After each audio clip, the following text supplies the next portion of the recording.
Ok, ya. Bienvenidos, bienvenidas, bienvenides. Estamos muy contentas de recibirlos en este espacio que hemos construido para reunirnos y pensar juntos sobre nuestro presente y también imaginar alternativas para nuestro futuro. Quiero empezar recordándoles a todas las personas que están aquí que este es un evento bilingüe. Por lo mismo, si ustedes ven en la barra de abajo de su pantalla, van a encontrar un icono que dice subtítulos.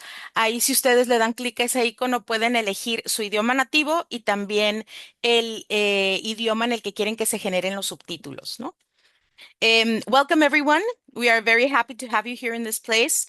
We've created to come together and think collectively about our present and imagine alternatives for our future. I want to start by reminding you that this webinar is bilingual. And to make communication easier between us, you can see at the bottom of your screen an icon labeled captions. And if you click on that icon, you can select your native language and the language you want the subtitles to be generated. So that way we can communicate and be in contact with each other. So, nuestro webinar se llama Punitivismo y Abolicionismo de Norte a Sur de América, y es un proyecto que nos llena de emoción, y que hemos realizado como un proyecto colectivo entre Nadia Gutiérrez, Pablo Hoyos y Alan Gómez. Este proyecto tiene dos objetivos. Primero, invitar a un diálogo reflexivo sobre los efectos atroces del punitivismo en nuestras vidas y en nuestras comunidades, para, a partir de este análisis, sentar las bases para imaginar juntos otros futuros posibles desde el abolicionismo. El segundo objetivo es crear un espacio de encuentro entre académicos y activistas de toda América para tender puentes entre los movimientos abolicionistas afroamericanos y las luchas antipunitivistas latinoamericanas, para compartir experiencias, lecciones, preguntas, retos comunes y así también fortalecer los lazos transnacionales entre ambos. Entonces, vale la pena que recordemos las preguntas centrales que guían esta serie de encuentros, ¿no?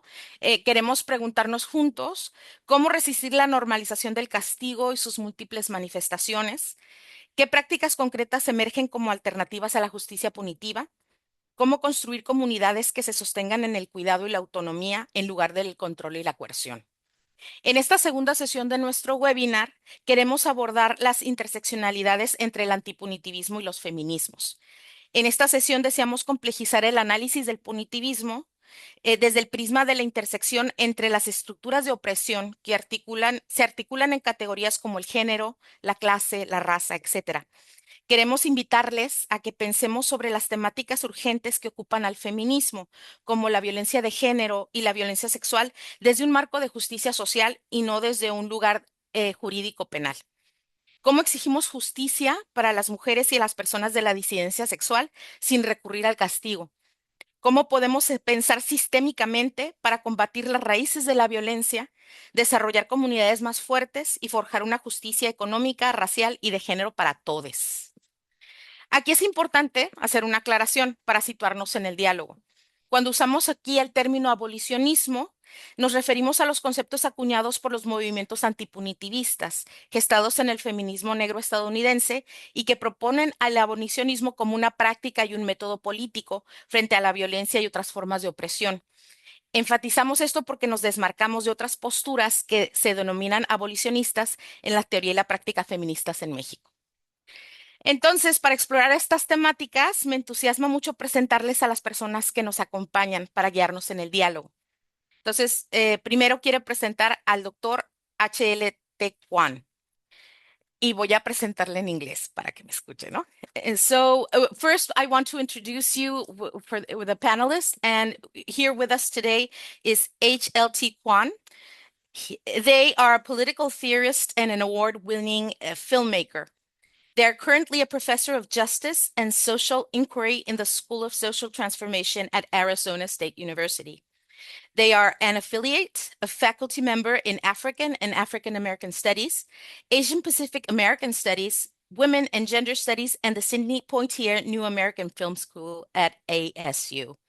Their research and teaching focuses on radical thought and practice, including feminist consciousness and activism, Utopian Thought, Speculative Living, Data Justice, and the Black Radical Tradition. Kwan is the author of Growth Against Democracy, Savage Developmentalism in the Modern World, a radical critique of modern development and the economic thought, including neoliberalism, and the editor of Cedric J. Robinson on Racial Capitalism, Black Internationalism, and Cultures of Resistance. Their most recent work, Become Ungovernable, an abolition feminist ethic for democratic living, is a provocative work of political thought setting out to reclaim freedom, justice, and democracy, revolutionary ideas that are too often warped in the interest of the powerful. As a filmmaker, they collaborate with C.A. Griffith, including co-producing, directing 3 feature-length documentaries: Mountains That Take Wing, Angela Davis and Yuriko Chiyama, a conversation on life struggles and liberation; America's Home, a film about gentrification and displacement in Puerto Rico; and most recently, Queer, Broke, and Amazing, a film on LGBTQ plus people in the United States and their struggles for economic justice. In 2020, Kwan was the editor-in-residence for the social justice-related blog, Praxis, featuring more than 40 unique essays from writers from all over the world. Together with C.A. Griffith, they co-founded Quad Productions, a nonprofit media collective, in 1999. Through Quad, they have produced over a dozen short and 3 feature-length documentaries, all focusing on various social justice campaigns. In spring of 2010, Quad co-produced the short documentary Arizona Women and Children Rise, Resisting SB 1070, in collaboration with Third World Newsreel for the National Day Labor Organizing Network, National Domestic Workers Alliance, and Puente Movement. Quad's footage was quickly edited in New York by TWN to create an 18-minute cut that was sent to the White House and members of Congress in May 2010 to challenge Arizona's racist anti-immigration law. Professor Kwan has also been an educational volunteer for the college program at a federal prison in Arizona for nearly 2 decades. Professor Kwan, it is a pleasure to have you with us. Thank you. Es también un gusto compartirles que nos acompaña a la discusión Chloe Constant. Chloe Constant es doctora por el Instituto de Altos Estudios de América Latina y de la Universidad París III Sorbonne Nouvelle, diplomada en estudios latinoamericanos y estudios del cuerpo, y realizó estudios postdoctorales en estudios de la mujer en la Universidad Autónoma Metropolitana Unidad Xochimilco. Es investigadora asociada al Centro de Estudios Mexicanos Centroamericanos, miembro de la Red Feminismos, Cultura y Poder, de la Red de Estudios de Espacios Carcelarios y de Reconstruir, Red contra la Violencia de Género en las Instituciones de Educación Superior. Actualmente se desempeña como profesora invitada en la cátedra Oscar Uribe Villegas de la División de Ciencias Sociales y Humanidades de la UAM Xochimilco, donde colabora con el doctorado en estudios feministas. También es profesora de cátedra en Género y Derechos Humanos en el Instituto Tecnológico y de Estudios Superiores de Monterrey, sede Ciudad de México. Es miembro del Sistema Nacional de Investigadores Nivel 1. Ha dedicado sus investigaciones a las mujeres cis y trans en cárceles del Perú y México y a los efectos de la cárcel en las masculinidades y la violencia. Actualmente investiga los efectos del encarcelamiento masculino en mujeres visitantes y en específico sus experiencias de violencia de género. En los últimos años sus trabajos buscan tejer vínculos entre las investigaciones sociales feministas y el abolicionismo penal. En paralelo, colabora regularmente en formaciones del personal del sector público a nivel estatal y federal en materia de género, derechos y acceso a la justicia. También ha trabajado continuamente desde hace más de una década en torno a la problemática de la violencia de género en instituciones de educación superior, formando parte de grupos de formación, asesoría y atención en la UAM Xochimilco y en la Flaxo. Es autora de varias publicaciones, la mayoría de acceso libre, en torno a temas de género, sistema penitenciario, sexualidad y violencia, y ha sido ponente en numerosos eventos científicos nacionales e internacionales. Chloe, es un gusto tenerte aquí con nosotros el día de hoy. Gracias, Kenia. Por último, también tenemos el gran gusto que nos acompaña desde Chile la colectiva La Salvaja, que trabaja en estos temas como colectiva desde el 2015. Así es como ellas se presentan cuando les pedimos que nos dieran una reseña de su trabajo. Dice: Somos un grupo de mujeres y disidencias navegantes, jardineras, astronautas y artistas que compartimos estrategias de creación, autocuidado, cariño y sobrevivencia junto a mujeres y disidencias privadas de la libertad, a través de metodologías artísticas, de educación popular y feministas. Abrazamos con ternura nuestro mundo interior e invitamos a desarrollar el arte de la imaginación para crear y habitar otros mundos posibles. Como voz del día de hoy de la colectiva nos acompaña Amarante Espinosa.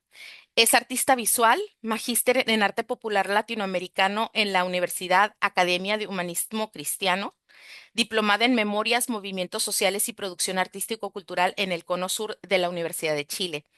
Se dedica a la creación e investigación de experiencias y prácticas artísticas comunitarias y situadas, combinando metodologías y medios para explorar las memorias y la imaginación. Es integrante de la colectiva La Salvaja, esta organización feminista y antipunitivista enfocada en la investigación, la creación y la formación artística en cárceles de mujeres. Amaranta, es un gusto que nos acompañes. Entonces, les quiero explicar un poco para recordar a todos la dinámica de la sesión. La sesión se va a dividir en 3 rondas. En cada ronda se abordarán las preguntas correspondientes al tema. Son preguntas generadoras, ¿no? Para disparar la conversación y la reflexión. Cada ronda va a durar más o menos 30 minutos y cada panelista va a tener 10 minutos para compartir sus reflexiones. Una vez que tengamos la ronda de preguntas, vamos a pasar a una sesión de preguntas y respuestas con la audiencia. Pueden hacer sus preguntas directamente, solo indíquenos si desean participar para encender su micrófono y alternativamente también pueden escribir sus preguntas en el chat. Entonces, dicho esto, quiero compartir la primera pregunta, ¿no? Y quizá a lo mejor pudiéramos seguir el mismo orden de presentación, ¿no? Que quizá a lo mejor primero nos comente doctor Juan, después Chloe y después Amaranta, ¿no? Entonces, la primera pregunta dice, en el libro Abolition Feminism Now, Angela Davis, Erika Meiners y Beth Ritchie dicen que la teoría y la práctica abolicionistas son más potentes cuando son feministas. ¿Podrían explicarnos cuál es la dialéctica entre el abolicionismo y el feminismo desde su punto de vista? Doctor Juan, please, why don't you First start of off all, the conversation? thank you. First of all, thank you for that introduction and thank you for organizing this. It's wonderful to be part of this conversation today. I want to especially thank Nadia, Pablo, Kenya, and Alan, the collective that have been organizing these gatherings. It really is a treat for me to be in conversations with everyone here and participate in the collective imaginings with colleagues and comrades near and far. And I do also appreciate the thoughtfulness and play that went into these spaces, not so much as enclosures, but of possibilities, including the possibility for peace, friendship, and camaraderie. I think these are very important things. And I would be amiss to not first acknowledge the current moment that we find ourselves here. Regional wars like the one between Afghanistan and Pakistan that flared up last week, and the interregional wars like the US and Israeli assault on Iran and now spread to Lebanon and elsewhere in the Middle East, thrust the urgencies and monstrosities of this unjust world order to the foreground.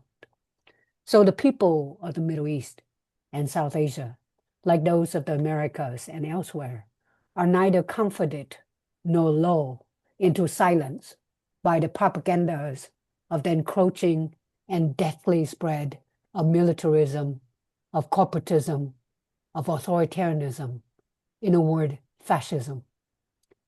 The convergences of fascist anti-democracies and war of conquest, be it for oil, land, water, or religious supremacy, and heteropatriarchy, are some of the extreme violences that I think Nadia evoked in the first web seminar. These are the logical consequences of what I call savage developmentalism, of gender racial capitalism, of white supremacy, of heteropatriarchy. Savage developmentalism is a developmental regime that centers growth and prioritizes expansionism, order, and anti-democracy. Expansionism, including colonial conquest and financial expropriation, necessitate repression to secure conditions that are safe not for human or planet, but for capital, for markets, for corporations, for the state. The securing and justification of anti-democratic social and political forms become the raison d'etre of the state. Within this system, only capital has the inherent right to move. Is it a surprise that today we deem humans as illegal while capital is free? This meta logic presupposes the obsessive need for containment and democratic forces and aspirations, and the stability of market and national security are therefore prioritized at all costs, including wars and species extinction. So my heart goes out today to everyone, but especially to the people of the Middle East and South Asia. As you know, throughout the Americas, since the second half of the 20th century, we have witnessed economic growth accompanying the rise of bureaucratic authoritarianism, coupled with the proliferations of imprisonment as a governing regime for political and cultural management. It is neither new nor controversial, therefore, to observe that prison industries are essential industries of the neoliberal condition. So for at least 3 decades now, if not much longer, anti-prison activists and scholars have helped us think through the problems associated with prisons and punishment and the way in which modern capitalist societies have become dependent on prison and punishment as a mode of living, particularly those criminal justice systems that are underwritten by racial gendered capitalism. So at the intersections of abolition and feminist thought are the many possibilities and imaginaries of how societies and planets can be free of these shackles. Here, I think it's appropriate, though I think it's always appropriate, to remind ourselves what Ruth Wilson Gilmore reminds us about abolition. That is, quote, abolition is not absence, it is presence. What the world will become already exists in fragments and pieces, experiments and possibilities. Abolition is building the future from the present in all the ways we can. So it is also important, I believe, to point out that we may not get there from here without some distractions. That is to say, we must dismantle, transform systems, ideas, way of living that are endemically cruel, violent, and extractive. And I certainly would argue that one of our most capacious ways to go from here to there to get free is feminism, as a method of social transformation, as an analytic for deconstructing gendered racial capitalism and violence, and as an ethic for democratic living. This is a long byway of answering your question, I know, but let me put this a little differently. First, and as it is true for substantive justice for everyone, justice for women and girls, and justice for LGBTQ people demands that we take up questions about punishment and prisons and tackle the roots of violence. That includes intimate partner violence, sexual violence, economic violence, climate violence, and state-sponsored violence, including wars, conquest, and state terrorism.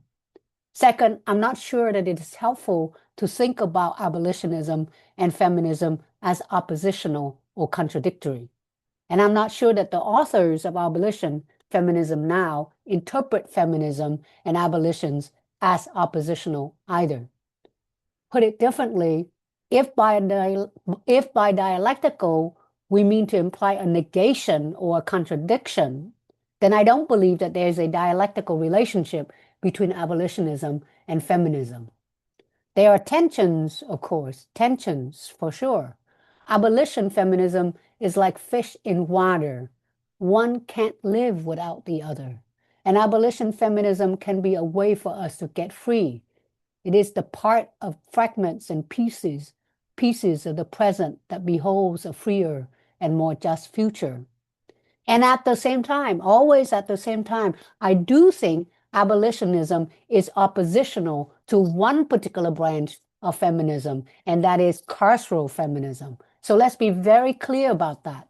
This branch of feminism persists in its reliance on prisons and punishment to resolve the many contradictions of racial gendered capitalism, the structure and endemic violence that serve to lubricate growth, containment, and repression.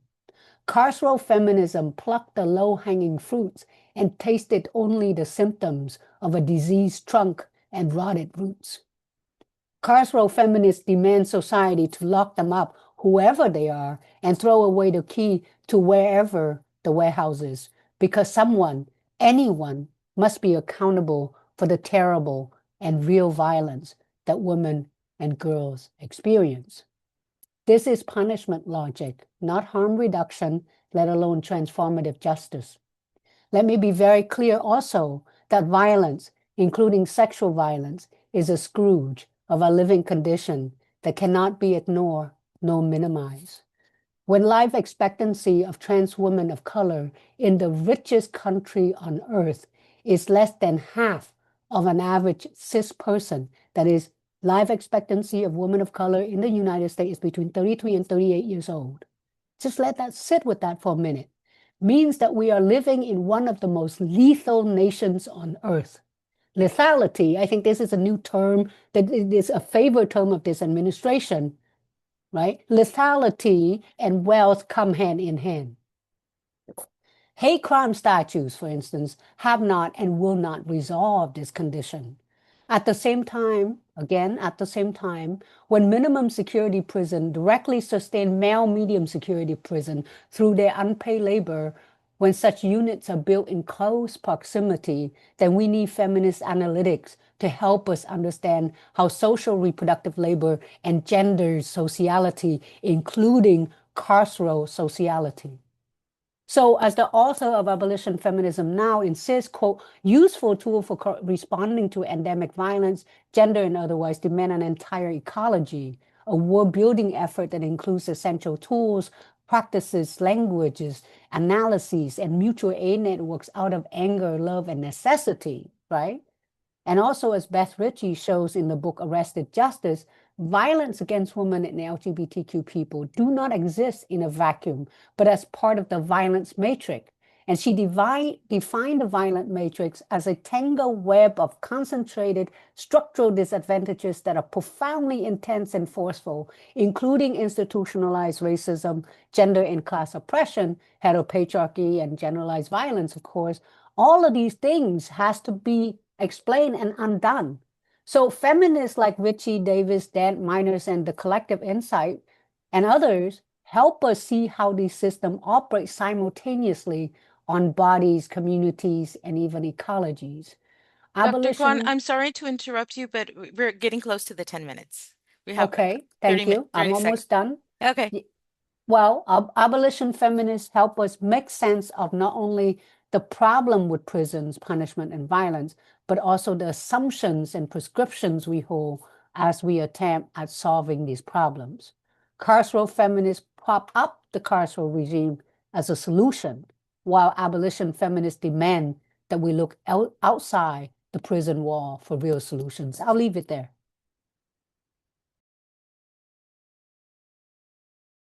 Thank you so much, Dr. Kwan. Ahora, Chloe, si nos pudieras compartir tus reflexiones, tus respuestas.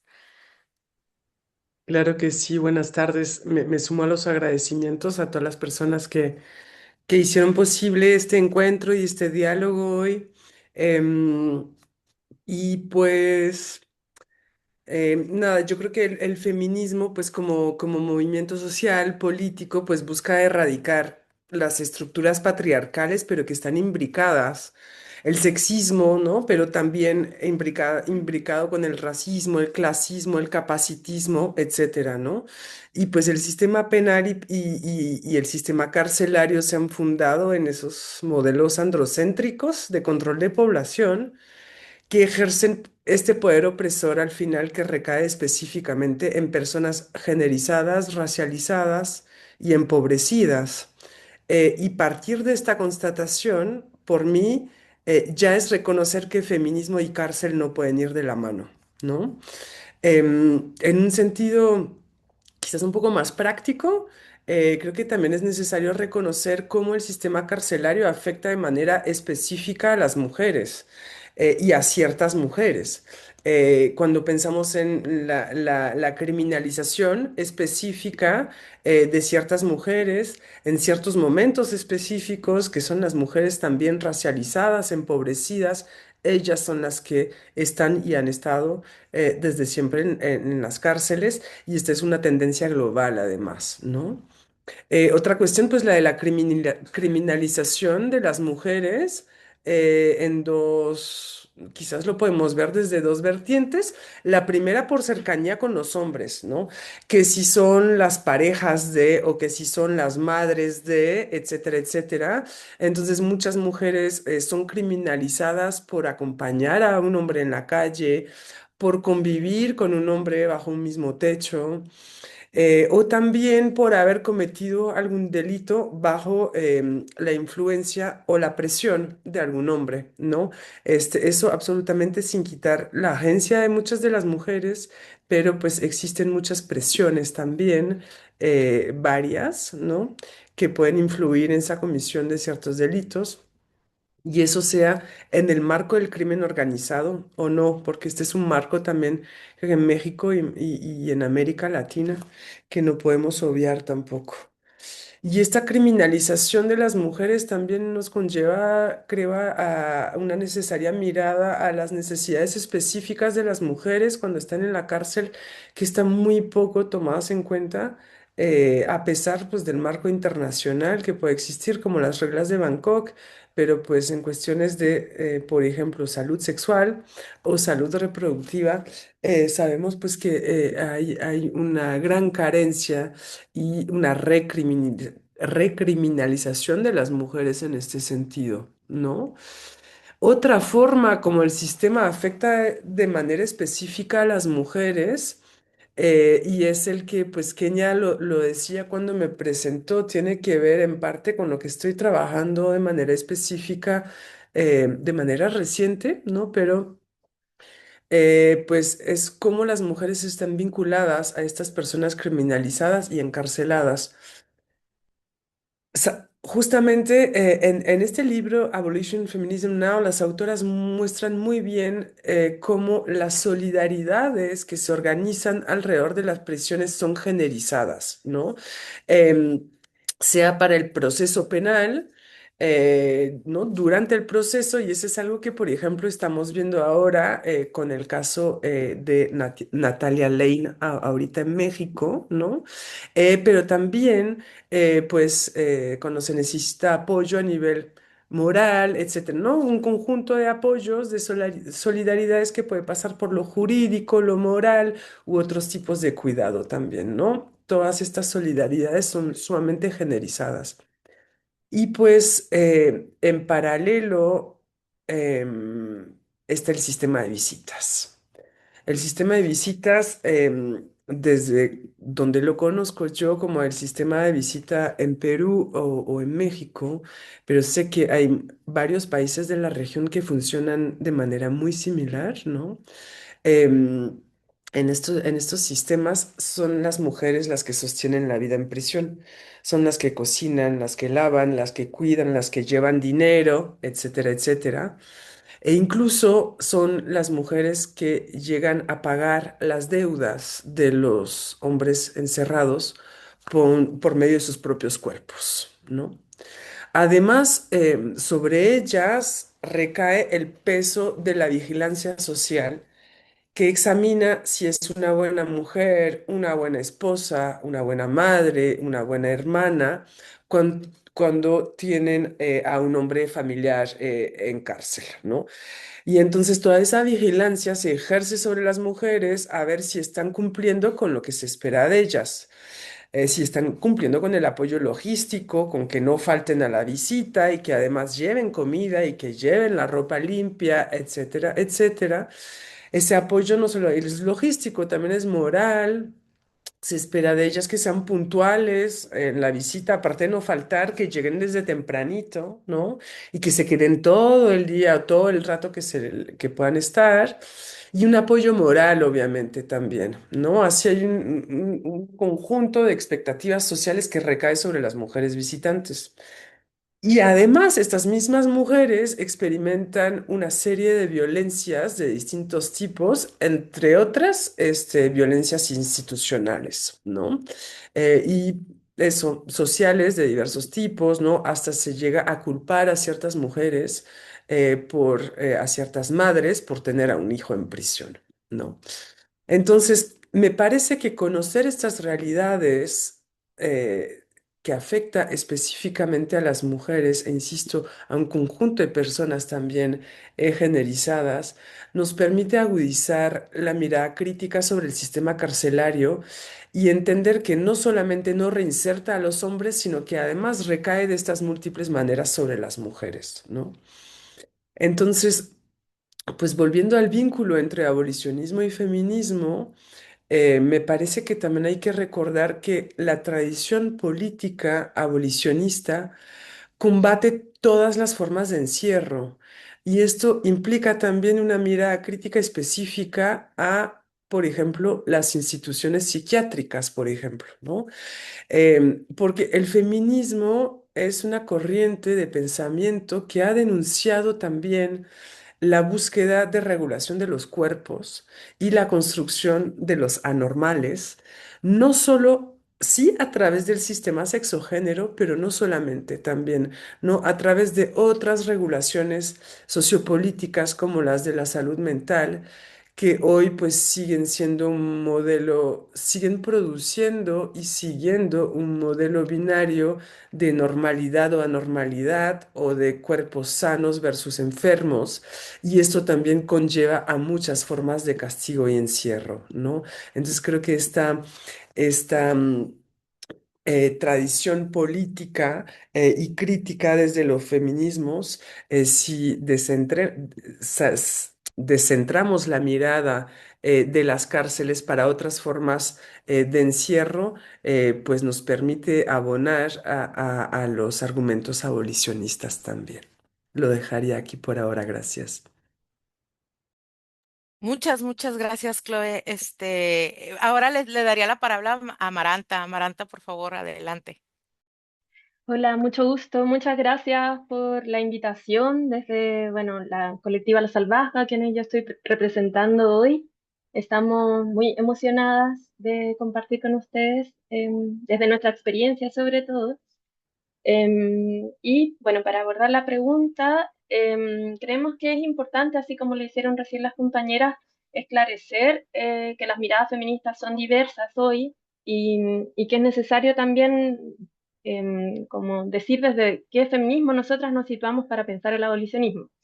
En este sentido, desde La Salvaje nos situamos desde una mirada feminista que es latinoamericana, que es comunitaria, popular, de clase y que también es antiautoritaria.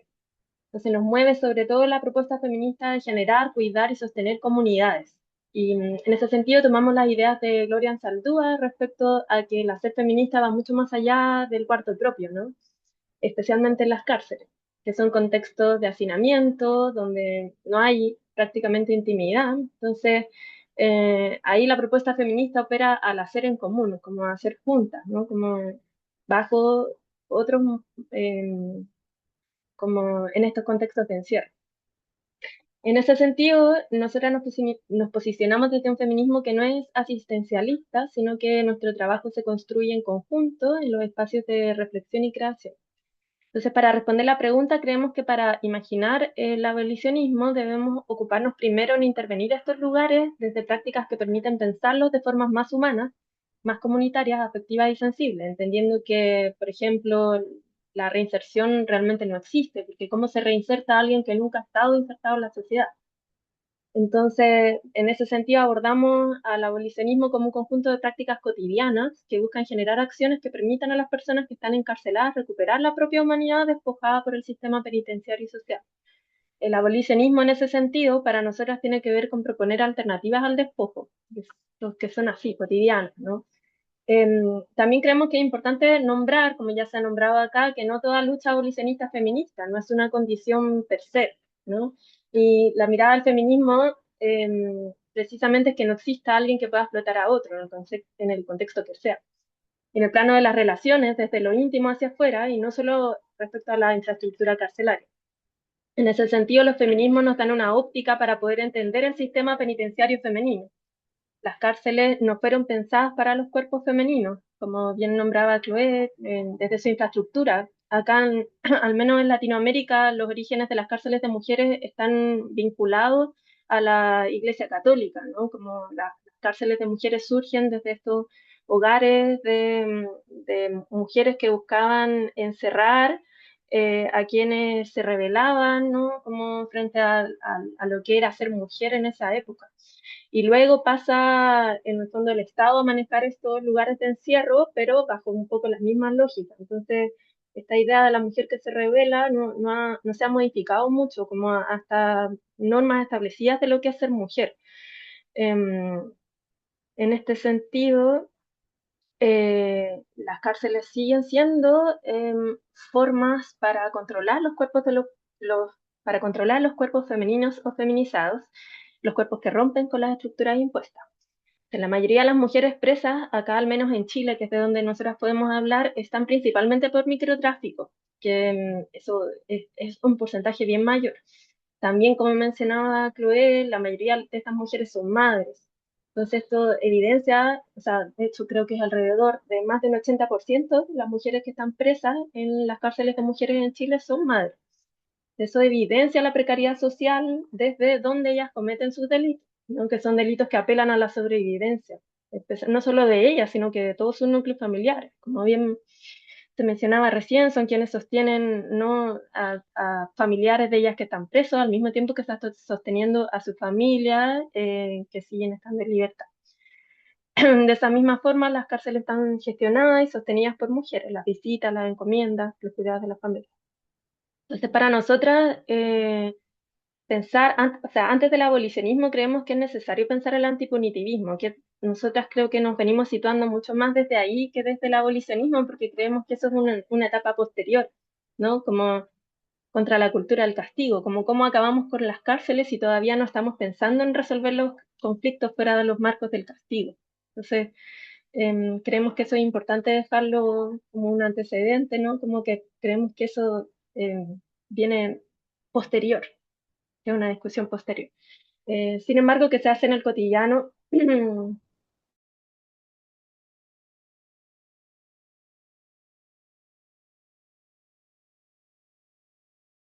que muchas gracias.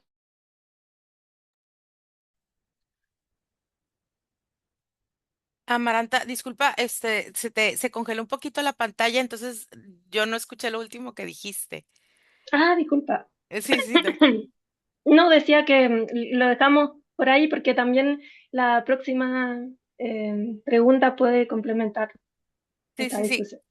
Gracias. Muchas gracias. Y les agradezco mucho, pues, que nos estén dando tantas referencias desde dónde pensar, ¿no? Y como también precisar lo que entendemos por esta relación entre feminismo y el antipunitivismo o abolicionismo. Y también porque nos dan lentes de diferentes grosores, ¿no? Por un lado, es pensar en términos más teóricos y macros, como lo que nos propone el doctor Juan, pero también pensarlo desde las experiencias situadas de las mujeres con las que trabajan, ¿no? Entonces, eso nos da un panorama mucho más amplio. Entonces, pensando en eso, les quiero compartir la segunda pregunta. La Mhm. segunda pregunta dice, en otras sesiones hemos hablado de la omnipresencia del punitivismo, cómo traspasa los muros de la cárcel y se infiltra en las diferentes maneras de la vida social. Sin embargo, la experiencia de vivir en una sociedad punitiva no es la misma para todos. Entonces, ¿cómo contribuyen los lentes de la interseccionalidad a nuestro entendimiento del castigo? Dr. Kwan, we can start again with you if you'd like. Okay. Thank you. Yeah, thank you so much for those comments, um, Chloe and Amaranta. And I think that, as Chloe explained, feminism and prison cannot go hand in hand. And I think we need to understand that. I mean, that's like the basic insight, right, of abolition feminism. So abolition feminism can help us make sense of policing and punishment, which are gendered and imbricated in violent, extractive, colonial, racial projects. So it's worth reminding ourselves that the genealogy of critical prison thought and praxis are born out of slavery abolition and critical slave studies. And moreover, two of the most consequential formations, at least in the United States anyway, of the late 20th century are critical resistance, which is the network of prison abolitionists, and Insight, the feminist of color network against violence against women, right? And so much of their insight can, in fact, be framed in what Chloe said. Feminism and prison cannot go hand in hand, right? So these are, that is, insights and critical resistance are and were and are spaces of work and dreaming against prison and violence of all forms. So let's also not forget that feminists are some of the first thinkers and activists who recognize that we are also the author of our own oppressions. We are complicit in our own relations of subordination. And because it is so, feminists help abolitionists understand that until all of us are free, to quote from the Combahee River Collective, no one will be free. And some will continue to author and inflict tremendous harms and violence in various institutions, including the prison, until we radically transform a system that prioritizes growth, national security, and stability for profit instead of human life or planetary well-being. So without abolition feminism, I'm not sure that we have all the tools at our disposal to respond to the rising tides of wars and fascism, which tend to accompany the further radicalization of the right. And so in this way, I'm completely in agreement with Amaranta here. Well, we need a feminism that is also communal and anti-authoritarian, right? I mean, and that we can learn a lot from feminists in various Latin American formations. And because I don't think we can survive this dreadful time without an explicit anti-authoritarian praxis. So it might be an understatement to say then, as a way of responding to your question, that we are in the midst of a crisis of gender and sexual panics, right? The assertive turn of pronatalism and the cultural logic of genocide and the celebration of fascist aesthetics, like the iconic figuration of the trad wife, suggests at a minimum the need for robust feminist analytics to make sense of these happenings. So beyond the state declaring it knows best on matters of genders and biological sex and the intense repression of so-called deviant bodies, sexualities, and genders, because after all, in fascist regimes, your body belongs to the state. In authoritarian regime, your body belongs to the state, and absolute obedience is a totalitarian expectation. So the biopolitical management of birthing the right race and the reproduction of the right ideology for the nation cannot be understood without a comprehensive interrogation of quotidian life. And as we know, and as abolition feminists insist, our lives are circumscribed by the multiple and simultaneous structures and processes of oppressions and dominations. In other words, we are differently vulnerable, and our bodies and communities are differently impacted by that tangled web of concentrated disadvantages that Andrea Ritchie pointed to, depending on how and where we are situated. So I think Dylan Rodriguez, for instance, caution against the term mass incarceration is really instructive here, right? So Rodriguez insists that we don't use that term because it obscures the fact of communities are differently targeted for punishment and imprisonment. And I think both Chloe and Amaranta just talk about that.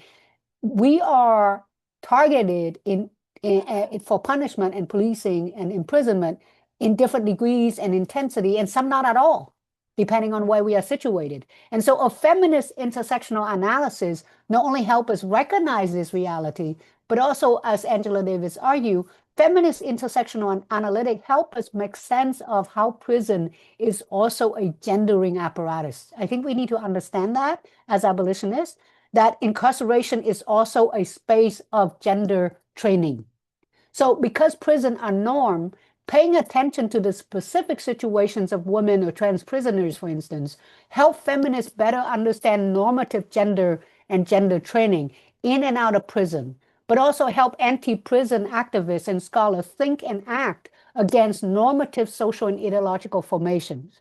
Earlier, I mentioned the peculiar relationship between two institutions, one minimal security prison for women and a medium security prison for men in close proximity with each other, operate in tandem to make the prison system work. So incarcerated women, along with performing unfree labor for private corporations, right? Private companies, they also perform so-called light labor or women's work like laundry for a nearby prison, while male prisoners perform unfree labor for corporations and the state almost exclusively. So what this means is that gendered labor, right, that the gender labor that women prisoners perform contribute to the maintenance and reproduction of the prison as an institution and as a gendering apparatus. Interestingly, the militarization of immigration enforcement and financial inducement to recruit personnel into ICE as sharp troops in the US right now have direct implication for prisons. Not least is a shortage of staffing among prison guards and the day-to-day operations of spaces of confinement, including immigration facilities. This is not an unimportant matter that's happening right now as we speak.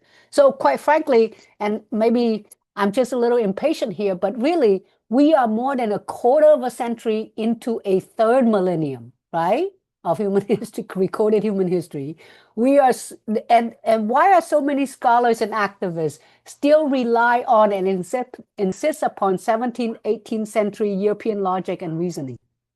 Without needing to go much further than the genealogy of Black feminist thought alone, we know that for nearly a century and a half, more than a century and a half, that we have taken up both race, gender, economic oppressions to give names and meaning to life and world of Black female slaves. When Sojourner Truth asked at the Women's Convention in Akron, Ohio in 1851, "Ain't I a woman?" What do you think she's talking about? I know I'm not a mathematician, but that's 1851, we're now in 2026, that's 175 years since that analytics have been available to us. So as a friend of mine would say, get a grip, right? Seriously, learn to chew gum and walk at the same time. It isn't that hard, seriously. We cannot get from here to a more just future without recognizing that some of our tools are outmoded and we need something else that is more capacious and worthy of our lives and complicated world. And our worlds, as the Zapatistas recognize, it's a world where many worlds exist. And so I think our tools need to be as capacious as those many worlds. So if the best iteration of the movement for Black lives, that is the formation that recuperated the calcifying intersectional analytics and methodologies from the academy to return them to the source, that is the social movements for justice, where they emerged in the first place, insist that all Black lives matter, then we can learn that as feminists, we must look at all structures of violence and not just gender violence. Thank you. Thank you so much, Dr. Kwon. Very, very interesting. Chloe, si pudieras también ahora compartirnos tus reflexiones. Sí, me gustaría pues en eco también con quizás no la primera intervención del doctor Ekwani y a lo que mencionaba hace un momento, el feminismo no solamente se ocupa de, como todavía creen algunas personas, de la cuestión de las mujeres, ¿no? Sino que justamente es muy importante y efectivamente concuerdo con Amaranta en ese sentido también dejar claro efectivamente desde dónde hablamos, ¿no? Pero pues dejar dejar claro esto, que el feminismo no, sino solamente se encarga de la cuestión o los problemas de las mujeres, dejar claro también qué es esto, o para mí es esto el feminismo, es este feminismo que reconoce esa imbricación del conjunto de sistemas de opresión que hablabas, que mencionaba yo hace un momento. Y ahí es cuando pues se llega a nombrar la interseccionalidad y eso lo debemos también como nos recuerda doctor Ecuán, pues con al feminismo negro estadounidense, ¿no? Esto nos ha permitido históricamente entender cómo se han imbricado el sexismo con el racismo, con el capacitismo, con el heterosexismo también, etcétera, ¿no? Y ponernos estos lentes de la interseccionalidad nos permite, o de un feminismo interseccional, nos permite observar una variedad y una complejidad de experiencias punitivas, ¿no? Eh, pero además de las características de género, clase y raza, nos permite mirar otras características como la edad, las capacidades, como la lengua también, que es tan importante en los problemas de acceso a la justicia en México, ¿no? Cuestiones como la sexualidad, ¿no? Desde las identidades de género, la orientación sexual, etcétera. Y estas y varias otras características, ¿no? Los podemos entender gracias a estos lentes como otros elementos relevantes para entender las lógicas punitivas del patriarcado capitalista y racista. Y en ese sentido creo que es muy creo pedagógico y muy sencillo el video, el TED Talk en el que Kimberly Crenshaw expone qué es la interseccionalidad y recuerda cuál fue su experiencia como joven abogada em, que acompañó a esta Emma de Graffenreid, ¿no?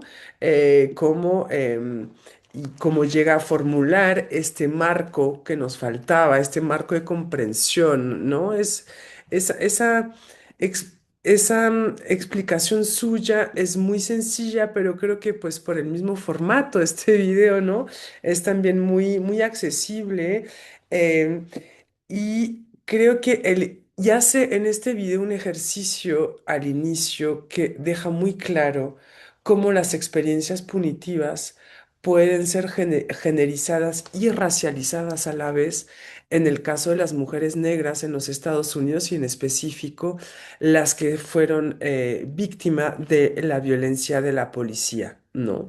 Entonces, em, este mismo ejercicio de inicio, por eso insisto, si no lo han visto, no hace falta que vean todo el video, aunque tampoco es tan largo, pero el ejercicio muy didáctico que hace al inicio deja muy claro esto, cómo se intersectan allí el género y la raza para entender cómo pues las mujeres negras estadounidenses fueron blanco de la violencia policial, ¿no? Y luego también usando la interseccionalidad y regresando a nuestras eh, preocupaciones o cuestionamientos sobre el punitivismo, yo creo que la cuestión de la edad también es una herramienta fundamental de tener en cuenta. Por ejemplo, las infancias siguen siendo el ejemplo paradigmático de las personas, de los seres que son blanco de prácticas punitivistas, que son relativamente poco cuestionadas, me parece todavía, ¿no? Estas prácticas punitivistas pues ocurren en las familias, pero también en la escuela, ¿no? En la escuela, en las escuelas, en todas las escuelas. em, Sean los modelos públicos o privados. El sistema educativo, tal como funciona hoy, es un sistema antiguo y que sigue siendo un modelo que inculca valores muy ad hoc con el contexto neoliberal, ¿no? Valores como la individualidad, la competitividad, la meritocracia, y funciona todo este modelo sobre un piso de unas lógicas de premio-castigo, ¿no? Y lógicas muy binarias también, ¿no? Entonces pensemos que, por ejemplo, el sistema de calificaciones numéricas también que tenemos en las escuelas, ¿no? Es un poco más, un poco mejor, un poco peor, ¿no? Y pues estas lógicas al final, que son de castigo, que son punitivistas, se reproducen a lo largo de la vida y las tenemos sumamente encarnadas por este mismo sistema educativo también en el que pues nos hemos desarrollado y nos han criado, ¿no? Aparte de lo que pueda pasar pues en las familias, ¿no? Y pues a nivel social en general y volviendo a un enfoque interseccional y quizás una otra mirada de género, ¿no? Nuevamente. En México como en América Latina en general, escuchaba Amaranta el perfil que describes de las mujeres presas en Chile, pues es muy similar, por no decir el mismo, de las que pues yo conocí en Perú, ¿no? Em, y pues en nuestra región las personas que están arrestadas y que son encarceladas son en su en inmensa mayoría personas racializadas, ¿no? Lo mismo ocurre en contextos que conozco mucho menos, pero pues de lo que puedo leer en los Estados Unidos, en Europa Occidental, etcétera, ¿no? Entonces, ampliando un poco el panorama nuevamente, yo creo que cualquier persona que no cumple con normas cis heteropatriarcales, son personas que están construidas socialmente como marginales y anormales y por ende que van a ser más castigables. En este sentido, podemos pensar, yo creo, el castigo no solo como los actos que se ejercen en contra de estas personas, aunque sí es necesario pensarlo como tal, porque hay mucha violencia de género que se ejercen pues, sobre las mujeres y todas las personas que no pasan ese filtro cis heteropatriarcal, ¿no? Pero también los castigos se ejercen o se dan por omisión, me parece. Por ejemplo, respecto al conjunto de sus derechos, ¿no? Son personas que son castigadas en el acceso a la educación, en el acceso a la salud. Y la educación, pensemos, pues ya son vulneraciones, ¿no? Castigos que se dan pues desde temprana edad a veces, ¿no? Pensemos en las infancias trans, por ejemplo. O son personas castigadas pues en el acceso a la salud, al derecho a votar, al derecho a ser votadas, etcétera, ¿no? Entonces, yo creo que estos lentes de la interseccionalidad definitivamente nos ayudan mucho a pensar un conjunto de vidas castigables también y desde esa comprensión del castigo quizás compleja de lo que se hace o lo que se deja de hacer un poco como la cuestión de la violencia, como la podemos entender, ¿no? Lo dejaría aquí por ahora nuevamente. Gracias. Gracias a ti, Chloe. Muchas gracias. Amaranta, adelante, por favor. Bueno, muchas gracias. Bueno, quería decir que estoy muy de acuerdo con todo lo que se ha expuesto para un poco seguir en la misma línea. Que creemos que es relevante en este contexto, principalmente la intersección de clase y raza, aquí en nuestro contexto chileno, latinoamericano, además del género, em, porque en estos contextos se encarcela y se castiga principalmente la pobreza y las formas de sobrevivencia en los márgenes. Las condiciones estructurales del sistema penal y judicial de nuestro país promueve y reproduce la violencia sistémica al interior de las cárceles. Y en este sentido nos gustaría citar a nuestra compañera Alicia Alonso, que propone que la cárcel para las mujeres representa tres tipos de condena: la social, la personal y la penitenciaria. O sea que además de ser condenadas por las cárceles, están sujetas a estar condenadas por sus familias, por su entorno, y por ellas mismas, ¿no? Y por nosotras mismas. Em, Como decía, acá salió justo antes como en el fondo esta idea de la autocondena, ¿no? Em, Generalmente en este sentido la encarcelación significa la ruptura de núcleos familiares que las mujeres sostienen, siendo la prisión doblemente estigmatizadora y dolorosa para las mujeres. En este sentido, la autocondena opera de una forma mucho más intensa en mujeres y disidencias, y es una categoría que aparece desde esta mirada feminista interseccional. En las cárceles de varones, y hablamos principalmente en nuestros contextos, ciertos delitos se posicionan socialmente. En las cárceles de mujeres, al contrario, el delito es un lugar de culpa. Y aquí esta mirada católica del encierro y el castigo sigue estando muy presente. O sea, no por nada la Iglesia Católica y la Iglesia Evangélica tienen un tremendo poder y presencia en las cárceles latinoamericanas, ¿no? Porque apelan a ese sentimiento de culpa, que en las mujeres es muy particular también, porque precisamente por lo que mencionábamos antes, ¿no? Que son madres, que abandonan a sus familias, ¿no? Que dejan de cumplir los roles que la sociedad espera de ellas. Entonces, en este sentido y desde nuestra experiencia, nosotros hemos podido evidenciar que en las cárceles de mujeres el mundo emocional es mucho más relevante, está mucho más presente y nuestro trabajo está dirigido especialmente a eso, a levantar el espíritu frente a esta autocondena, ¿no? La empatía y la comprensión femenina para poder sostener las cárceles de mujeres, para acompañar, visitar y llevarlas a encomienda, genera un desgaste físico, mental, emocional, ¿no? Y en este sentido también, bueno, desde esta mirada interseccional de cómo la experiencia en las cárceles de mujeres es distinta a la de las cárceles de hombres, nos encontramos también, bueno, con la... eh, como la inexistencia de la mirada respecto a su propia sexualidad, ¿no? Al ser madre, a los embarazos, a la salud menstrual, ¿no? No hay ningún protocolo, ninguna normatividad en el fondo que enfrente estas diferencias como de los cuerpos, ¿no? Y en ese sentido, como ejemplo, queríamos poner que acá en Chile a las mujeres se les exige demostrar un vínculo con el varón con quien van a pedir el venusterio, que es la visita sexual, ¿no? En cambio, a los varones en las cárceles de hombres no se les exige eso. Por lo tanto, un varón puede solicitar una visita, un acompañamiento sexual con distintas mujeres a lo largo del tiempo, mientras las mujeres en las cárceles no pueden hacer eso, ¿no? Tienen que, en el fondo, comprobar una relación sostenida en el tiempo para poder solicitar esa visita. Ese es un ejemplo de esta mirada interseccional del punitivismo, ¿no? Que le da continuidad a esta idea del origen de la cárcel, que está muy enraizada en esta mirada católica, ¿no?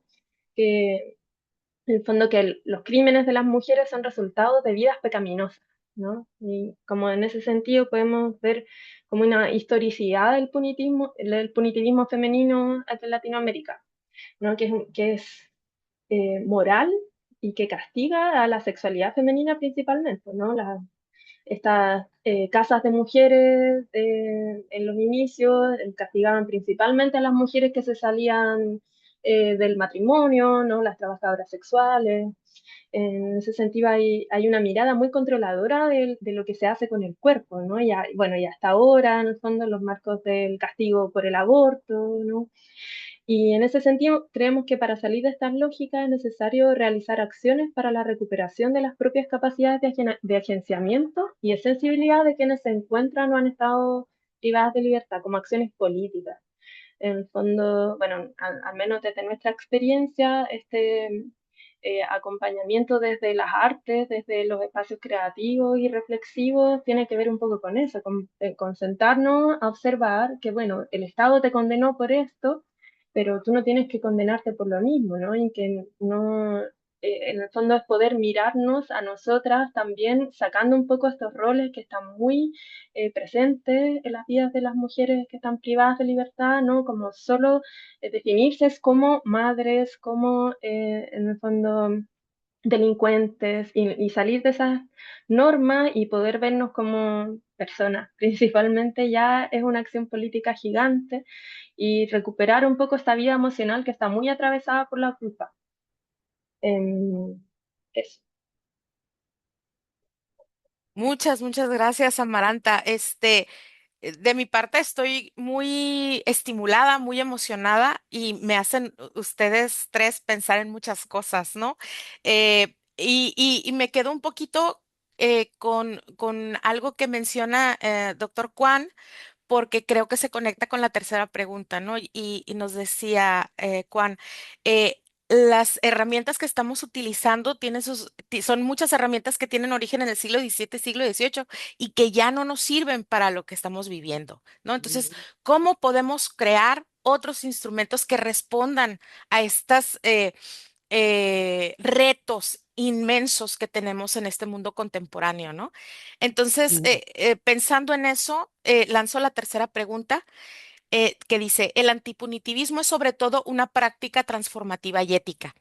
Podríamos argumentar que en estos tiempos en los que la extrema derecha conquista espacios políticos y sociales y amenaza los logros que las luchas feministas y queer a duras penas conquistaron, estas prácticas de cuidado, estas prácticas antipunitivas que emergen de los feminismos son indispensables para crear futuros vivibles.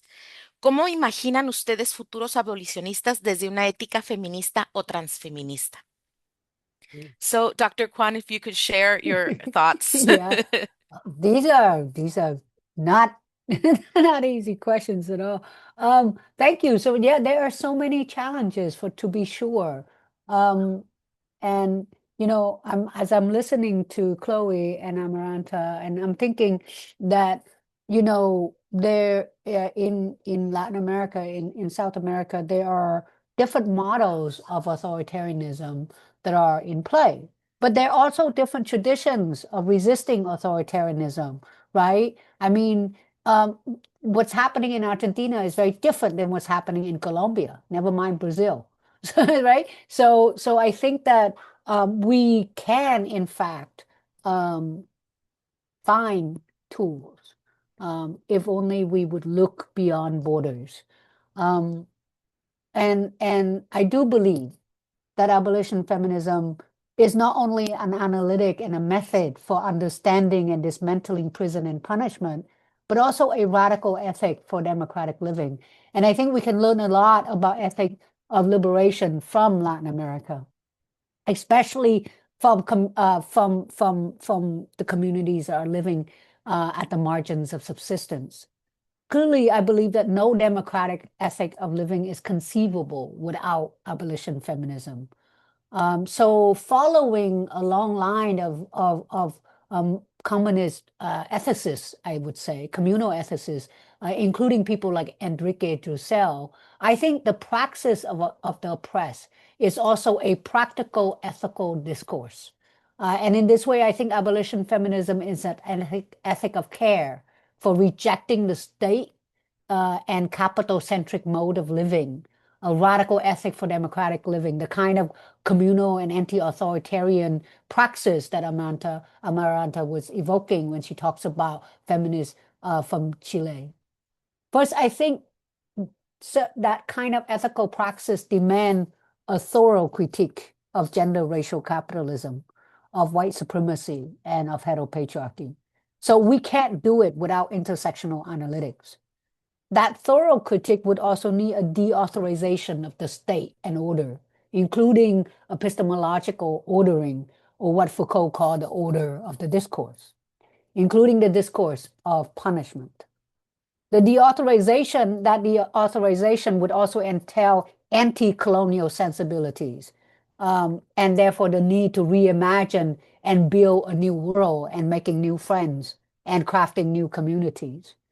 Second, as a radical ethic of care, abolition feminism can help us create the condition of possibility for being in relationship to actualize just present futures.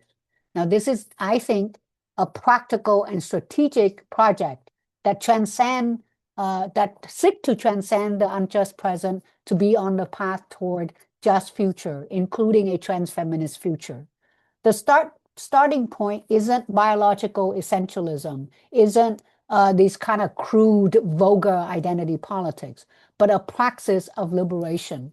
That is, being in formations with others to dismantle gendered racial capitalism, white supremacy, and heteropatriarchy, and to stop war. Third, for a war where many were fit, we need an ethic of care that treats difference not as a source of all ills, but as a dialectic, as frictious and fissures for radical inclusion and dignity for all, a prerequisite that's befitting of the philosophy of radical egalitarianism, of horizontal relationship, of mutuality and reciprocity. Finally, I think abolition feminism, as I argue elsewhere, envisions an entirely different mode of living, of democratic living, And its most important contribution to us, that is abolition feminism, is the reclaiming of life and living by redefining safety and security.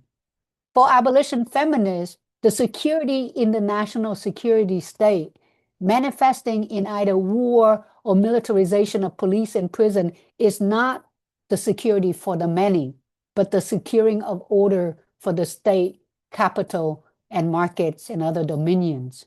So rather than defining security as the term of order, namely cultural hegemony, stability of the state, police control, state markets, gender fixity, absence of stability market, absence of cultural deviance, and so on and so forth, abolition feminists help us define security as a well-being, freedom from harm, community integrity, bodily autonomy. These are practical goals. These are not utopian ideas. These are the things that we need to live as human, as a people with dignity and agency.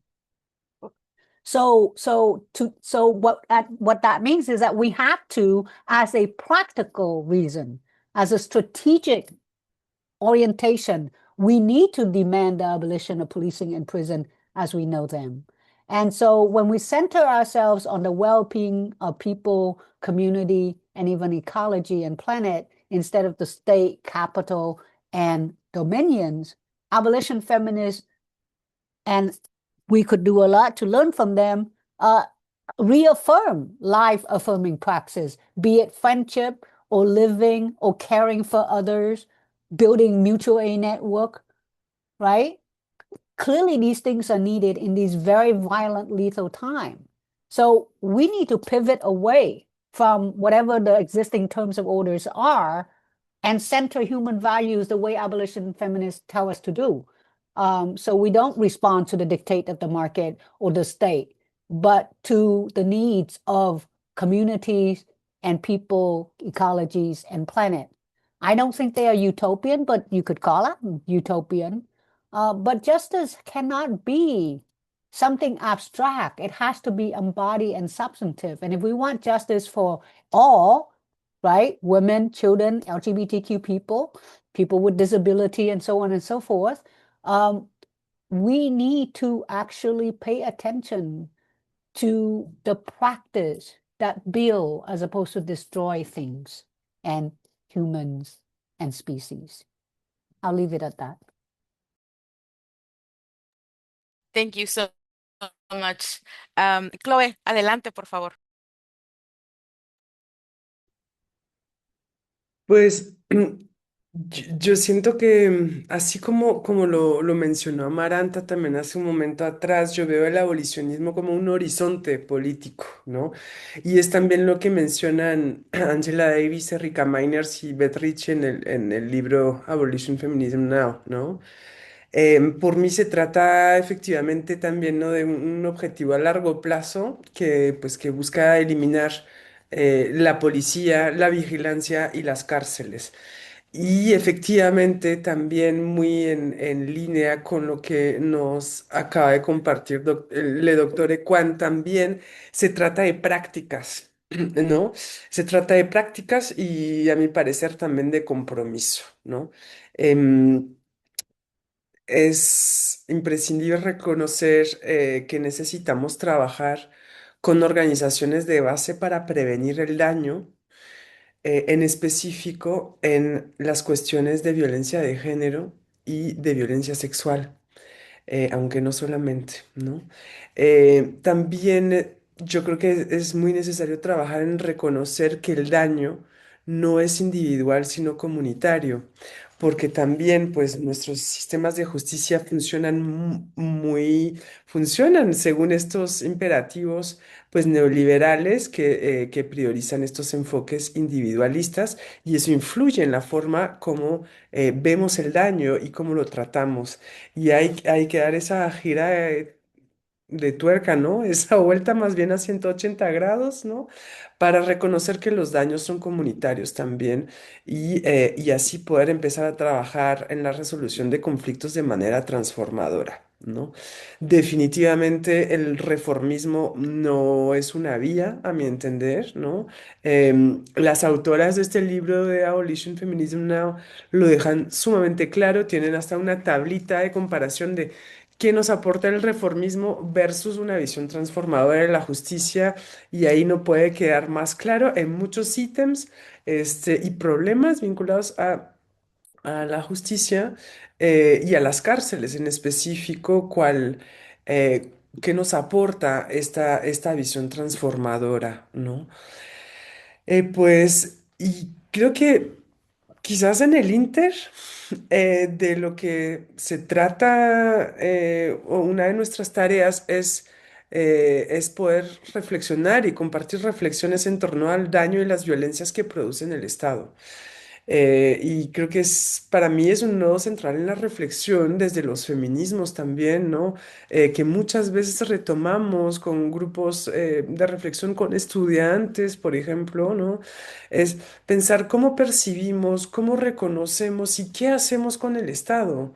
Porque pensar en una justicia transformativa me parece incompatible con el marco estatal en el que estamos, porque por esencia el Estado o los estados pues son cis heteropatriarcales, racistas, capacitistas, y están además pues al servicio de los mercados, como, como también, ¿no? Juan nos compartía. Ahora, no existe un solo camino trazado, y eso es importante también de reconocer en estas prácticas y en estos experimentos que tenemos que hacer, ¿no? Donde más se ha experimentado o lo que más conocemos viene de los Estados Unidos, ¿no? De mujeres y de disidencias sexogenéricas estadounidenses. Y estas experiencias que están documentadas desde ya hace un buen tiempo, ¿no? Nos ayudan, o sea, desde hace algunas décadas, nos ayudan a pensar el abolicionismo también en nuestros contextos latinoamericanos o con cada particularidad de país, ¿no? Porque tenemos varias similitudes sistémicas, como la cuestión del racismo, por ejemplo. Aunque tenemos también pues historias diferentes. Entonces, es necesario reconocer las similitudes sistémicas que nos pueden acercar y que pueden hacer que las experiencias estadounidenses nos hagan sentido también. Pero a la par, creo que es necesario reconocer nuestras diferencias sociales, históricas, decía, ¿no? Pero también culturales, políticas, etcétera. Y que entonces, en ese sentido, es necesario realizar nuestros propios experimentos en materia de justicia transformativa. Y eso es muy retador, creo, porque muchas veces esperamos soluciones ya diseñadas, completamente diseñadas, en bandeja de plata y listas para aplicar. Y esto no es así, ¿no? Creo que pues en ese sentido pues es un reto que tenemos, ¿no? Pero pues sin duda me hace todo el sentido la propuesta y la ética transfeminista, ¿no? Estamos ante un reto de repolitización de un conjunto de comunidades, de mujeres, de personas LGBT+, de personas racializadas, de comunidades migrantes, etcétera, ¿no? Y como diría Sayak Valencia, pues esta necesaria repolitización nos debería de llevar a dialogar para construir conjuntamente caminos para vidas más sostenibles, ¿no? Caminos que no jerarquicen los tipos de vida tampoco, ¿no? Por ejemplo, si pensamos a esa escala planeta ecológica que nos mencionaban hace un momento, pues justamente es no jerarquizar las vidas humanas ni ningún tipo de vida, ¿no? Em, Caminos también que nos permitan mantener una mirada crítica reflexiva, manteniendo la meta en la erradicación de todas las jerarquías patriarcales y en esa transformación, en esa necesaria transformación de los modos de relacionarnos, ¿no? De los modos de vida y de los modos de relación. Y pues Respecto a la justicia y el tratamiento de la violencia de género, por ejemplo, que son de los temas que creo que desde los feminismos es muy retador también por las realidades que tenemos en nuestras vidas cotidianas. Me parece necesario construir caminos en los que no recurramos al sistema penal del Estado, en el que hagamos ese esfuerzo, como también, ¿no? Nos mencionaba Juan hace un momento, de cómo, pues, esas razones prácticas, demostrar que ha funcionado y que no ha funcionado, ¿no? Y construir caminos basados en las comunidades, en comunidades que estén sólidamente organizadas para proveer acompañamiento y una justicia que haga sentido para todas las partes que estén involucradas en cualquier conflicto, ¿no? Que haga sentido a niveles individuales y comunitarios a la par, y una justicia, sobre todo, que no violente y no revictimice. Indudablemente, necesitamos responder a todas las formas de violencia sexual, pero también algo que muchas veces se deja de lado, bueno, algo que tenemos, yo creo que todas las personas que estamos aquí muy presentes, pero que desde las agendas políticas definitivamente, o sea, de la política formal, están dejadas de lado. Lo que necesitamos hacer es trabajar para evitar que se sigan produciendo todas estas formas de violencia sexual, ¿no? Y esta creo que es una de nuestras mayores tareas. Em, Necesitamos pensar un cambio radical de nuestros sistemas. Estoy absolutamente de acuerdo también, ¿no? De todos nuestros sistemas sociales, políticos, sistemas de consumo, para acabar conjuntamente con el patriarcado, el capitalismo, y todos esos sistemas ismos, ¿no? Racismo, etcétera. Y pues quizás la idea podría ser resumida, como lo recordó Gwenola Ricordó, que es una investigadora francesa, también activista, que trabajó en los Estados Unidos durante varios años y trabaja mucho todavía esas cuestiones de abolicionismo penal, ¿no? Le hicieron un colectivo en Francia, le hizo una entrevista hace unos días, ¿no? Y yo creo que se resume. Son pocas palabras muy sencillas, pero que resumen muy bien el camino que me parece que tendríamos que seguir es la justicia social y definitivamente no la justicia penal, ¿no? Y en los contextos actuales, definitivamente es todo un reto, ¿no? Sobre todo por los embistes conservadores, ¿no? Etcétera, etcétera. Pero no podemos dejar de reconocer que así como se han construido ciertos sistemas que las sociedades contemporáneas normalizan, ¿no? Basadas efectivamente, ¿no? Como se mencionaba también, en ideas o modelos del siglo XVIII que se han impuestos con la colonización, etcétera. Pues, ¿no? Por ejemplo, toda la cuestión de los sistemas penales y penitenciarios, pues podemos trabajar en desnormalizar esos sistemas y aportar a la construcción de otros, ¿no? Porque muchas veces es deconstruyamos, ¿no? Las identidades, las no sé qué, pero ¿qué construimos, ¿no? Pues construyamos otros sistemas, pues, sí, más humanos y para un futuro de vidas más vivibles. Muchas gracias, Chloe. Amaranta, adelante, por favor. Muchas gracias. Hoy. Em, bueno, es una pregunta bien compleja, como dijeron las compañeras. Desde las prácticas situadas, para nosotras la defensa de la imaginación en el presente es lo primero para poder siquiera imaginar un futuro. Transformar los presentes, imaginar de una manera concreta cómo funcionaría el mundo sin cárceles es demasiado complejo ahora. Pero sí podemos imaginar espacios de cuidado, de otras justicias, especialmente transformadoras, de enfrentar los conflictos de otras formas, fuera del castigo, y poder ensayar, llevar a la práctica esas imaginaciones. Es sin duda un proceso de ensayo y error, porque necesitamos desmontar cientos de años de lógicas punitivas que de la mano con el patriarcado conforman los pilares estructurales de nuestras sociedades. Entonces, para imaginar futuros abolicionistas tenemos que realmente imaginar otras sociedades, como bien decían las compañeras, otros mundos posibles donde puedan coexistir muchos mundos. También citando a los zapatistas como doctor Juan. Sostener las prácticas de cuidado y las relaciones afectivas, fortalecer los lazos comunitarios en nuestras prácticas cotidianas nos permiten imaginar esos futuros. Entonces creemos que es importante que en el ejercicio de imaginar nunca dejar de lado la memoria. Imaginar un buen vivir se sostiene también en el cultivo de la memoria, en recordar, historizar las cárceles, los sitios donde vamos a trabajar. Como bien mencionamos antes, la historia de las cárceles de mujeres en nuestros contextos.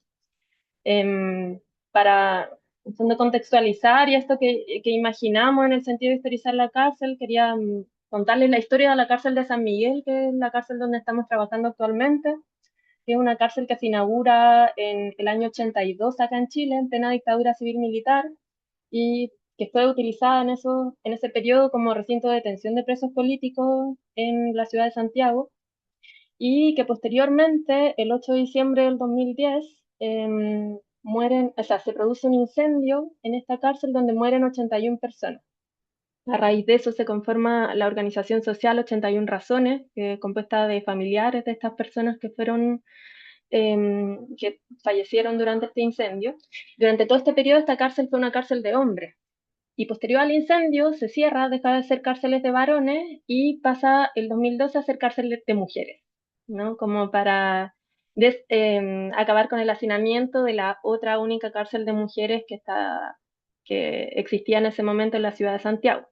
Entonces, es allí donde nosotros estamos trabajando, con toda esta memoria de este incendio, de las torturas, de toda esta violencia, y es allí donde las mujeres viven actualmente, ¿no? Y en el fondo como que se borró la historia de la dictadura, del incendio, y se transformó en cárcel de mujeres.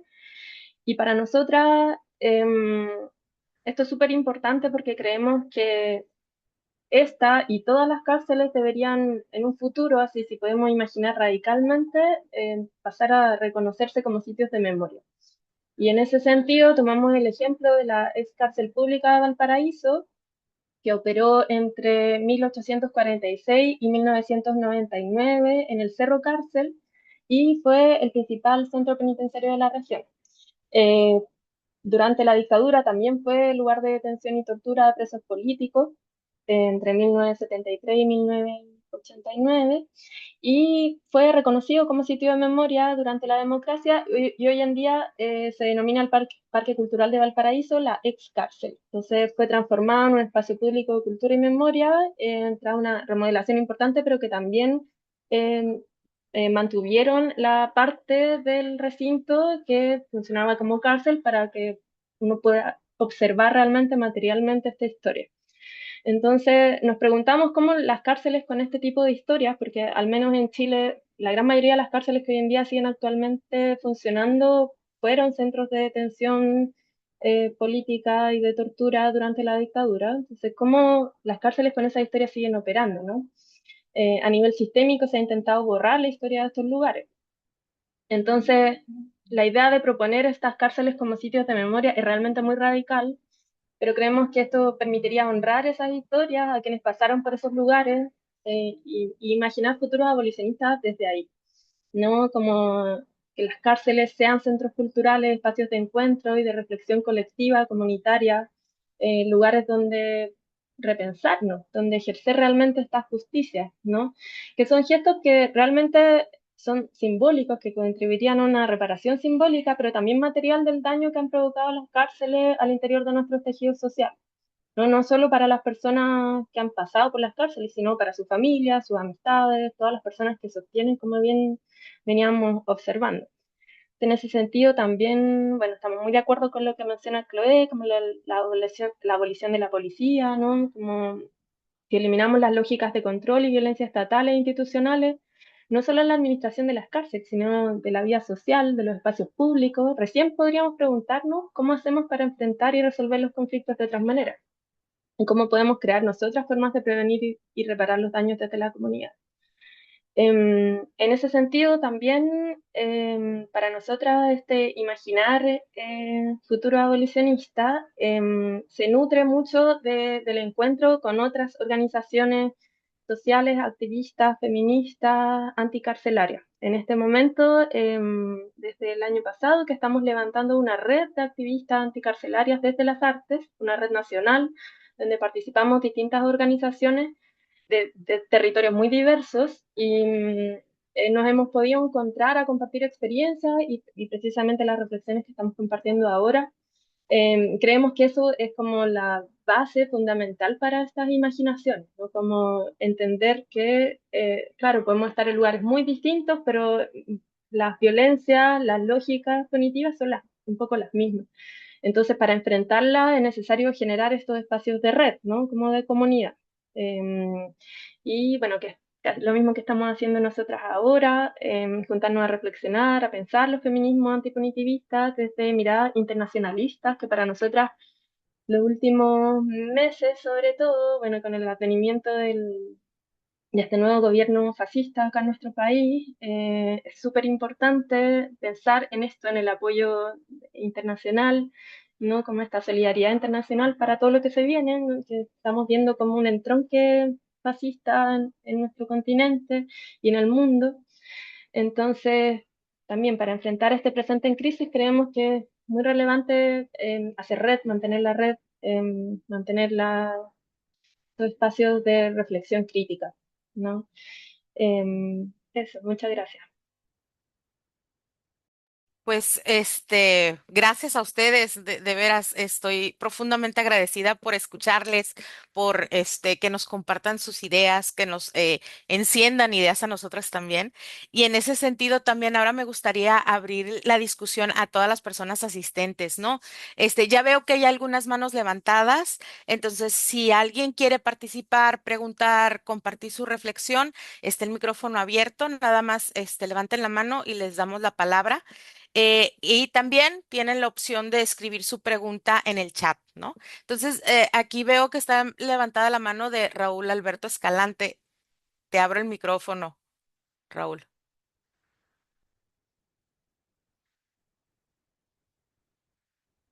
Espérame. Ya puedes encender tu micrófono, Raúl, si quieres hacer una pregunta.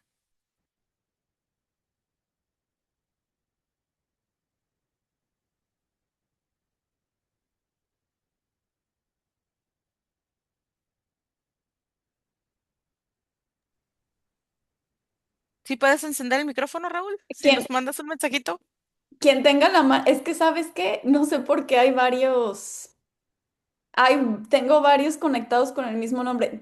No sé si sea Raúl u otra persona quien tenga su mano levantada, pero puede hablar. Quien sea que tenga la mano levantada puede hablar.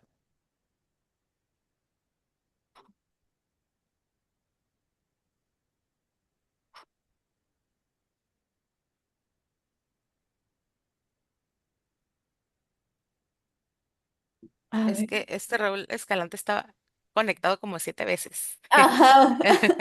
Pero es que creo que son diferentes personas. Entonces, Este, No sé quién entonces levantó la mano, pero ¿qué les parece si mientras les estoy dando como permiso a hablar a todo mundo para que no batallar, pero si pudiéramos a lo mejor compartir las preguntas o las dudas por el chat mientras activamos el audio?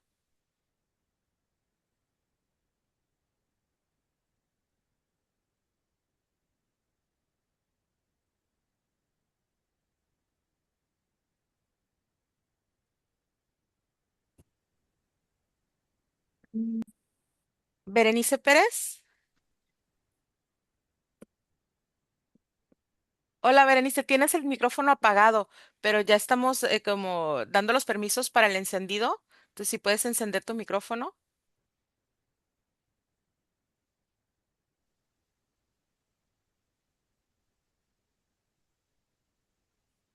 Si me permiten, yo creo que es una cuestión de permiso, justamente. No están sí. logrando prender el micrófono. Ujú. Es que estoy aquí con una compañera que está conectada también. Va a mantener su anonimato. Pero me dice que no está, no podría tampoco, no está pudiendo Ok. entender qué cosa. Quizás pasó lo mismo con las compañeras. Sí, Nadia, no sé si tú como anfitriona puedas activar el audio para todos. A ver. Yo observo que Alberto Escalante, esos son los nombres, y Rocío Parra Toledo ya pueden encender, ya están varios encendiendo sus micrófonos. y ya, pues a todos los que están en el listado ya les habilité el micrófono, entonces podrían ya encenderlo y hablar.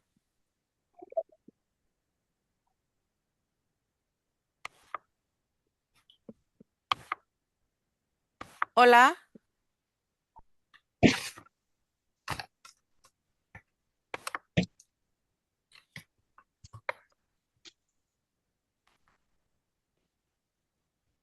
Hola, hola, hola, adelante. mm, un gusto enorme estar aquí en estos espacios que están creando en conjunto. Mm, Yo creo que son muchas cosas, ¿no?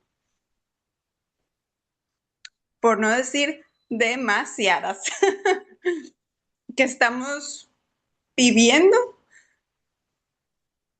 y creo que es muy importante esto que mencionan de hacer comunidad, de ver más allá, ¿no? De lo que los grandes líderes em, pues ven que son sus propios intereses, ¿no? Y quiero seguir pensando que somos más, pues los buenos, ¿no? Los que queremos hacer cosas diferentes, cosas que realmente nos hagan sentir humanos. Y pues muchas gracias por este espacio. Me puse sensible. Pero bueno, ya sabemos que la sensibilidad también es un poder y que eso genera también mayor empatía. eh, y que estos discursos se expandan, ¿no? Estos discursos donde todos somos dignos, de que realmente el mundo puede ser un lugar más habitable y más, digamos, sí, o sea, que los humanos seamos más humanos, ¿no? Eh, Todo esto social está pues impactando, ¿no? De muchas formas, pero me da mucho gusto que desde las universidades estén uniendo voces y dando estos espacios de reflexión. Muchísimas gracias, Kenia. Siempre es un gusto escucharte. Gracias. Perdón, ¿con quién estamos conversando? Porque el nombre dice Raúl y no suenas como un Raúl. No, yo soy Janet Landeros. Ah, Janet, hola, hola, hola. Gusto en escucharte. Muchas gracias por el comentario. Muchas, muchas gracias. Aquí. Ahora, ¿se me escucha? Sí, Bueno, yo soy Raúl. hola. Yo estoy escuchándole a Janet y estaba escuchándole a todos. La verdad que me impactó mucho. El encuentro anterior me perdí por problema de conectividad. No pude. Y hoy, nuevamente no podía encontrar el enlace. Me ayudó mucho Nadia. Eh, Me impactó mucho el trabajo que se hace y el aporte que es a nivel internacional como red. O sea, cómo distintas realidades se van manifestando como propios en distintos lugares, digamos, que a su vez comparten esas realidades. No sé si por ahí se me entiende, digamos, como que cada uno va vivenciando en su sector y va en su país, va viendo ese monopolio que existe y, y sorprende el trabajo enorme que se está haciendo y lo que por ahí, lo que nos falta aprender y conocer, digamos, de estas realidades. Y a su vez lo que impactaría en el resto del mundo, porque sabiendo que hay lugares que todavía están mucho más alejados de lo que estamos por ahí acá en América. La verdad que a mí me está encantando el encuentro, muy lindo y muy buenos aportes. Gracias. Muchas, muchas gracias, Raúl. Apreciamos mucho tus comentarios. Sí, creo que estamos como haciendo este tipo de encuentros y donde estamos hallando estas coincidencias, ¿no? Estos, puntos en común, ¿no? Que quizá nos den, como dice Amaranta, la posibilidad de crear estas redes que sostengan otras realidades, ¿no? Esperemos. Aquí hay un comentario de Camila Sánchez. Dice, hola, Camila de Chile por acá. Justo me ausenté un poco en la última ronda y no sé si lo mencionaron, pero me gustaría saber cómo se enfrentan a la pregunta de cómo sería un mundo sin cárceles. No sé quién quiera contestar.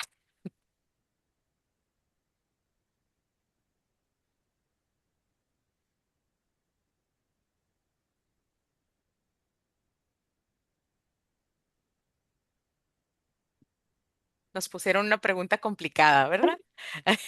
Adelante, Chloe. Pues sí, es complicado contestar eso porque es muy complejo y ojalá Camila tengas oportunidad después de volver a escuchar lo que compartimos en esta ronda, pero em, pues no necesariamente es un mundo, son varios mundos, ¿no? Nuestras realidades, ¿no? Nuestras realidades situadas y diferentes nos retan a también desarrollar esta imaginación, es lo que decía Maranta, pues para estos futuros sin cárceles, porque de pronto yo lo resumí como un mundo con justicia social, ¿no? Que eso implica pues justicia en múltiples niveles de nuestras vidas sociales, em, y nuestras distintas realidades nos pueden llevar a modelos distintos también, ¿no? De mundos sin... Yo creo que sería mundos en plural sin cárceles y eso quizás sea lo más retador. Sí. Amaranta, no sé si tú quieras ahí como aportar. Ya nos habías dicho, ¿no? Que más bien eh, el acercamiento desde la salvaja es más bien pensar en abordar primero el punitivismo, ¿no? Antes que la abolición de las cárceles. Pero no sé si quieras a lo mejor complementar la idea. Claro, para nosotras es como bueno, una pregunta súper compleja, pero es Ujú.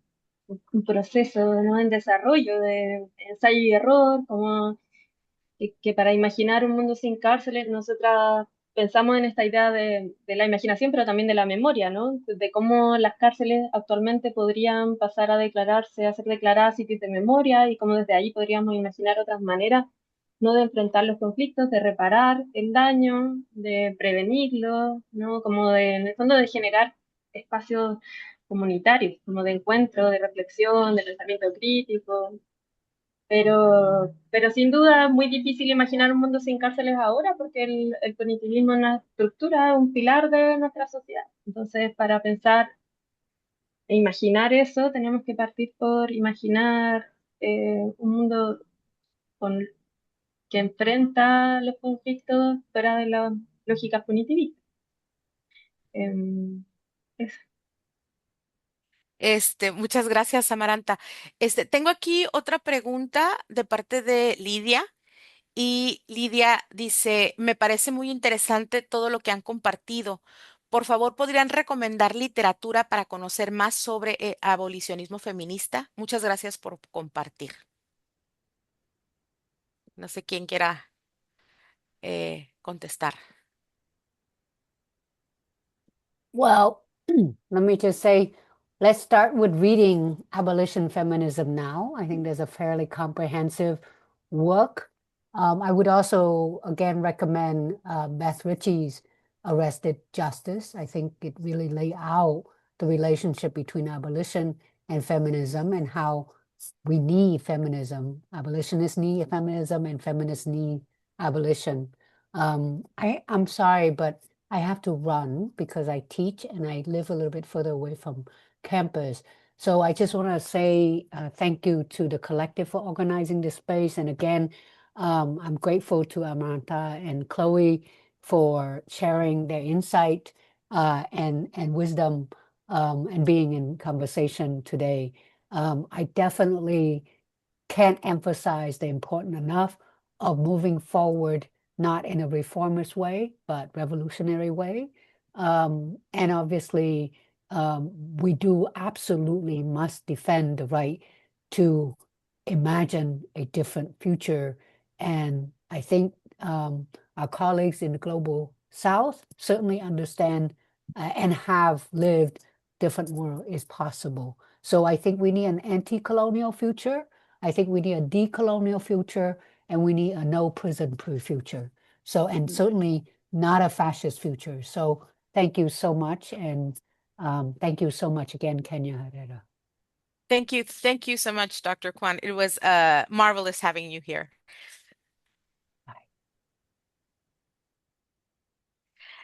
Quisiera nada más aquí para continuar con el diálogo, leer otra pregunta que viene aquí en el chat. Dice, hola, buen día.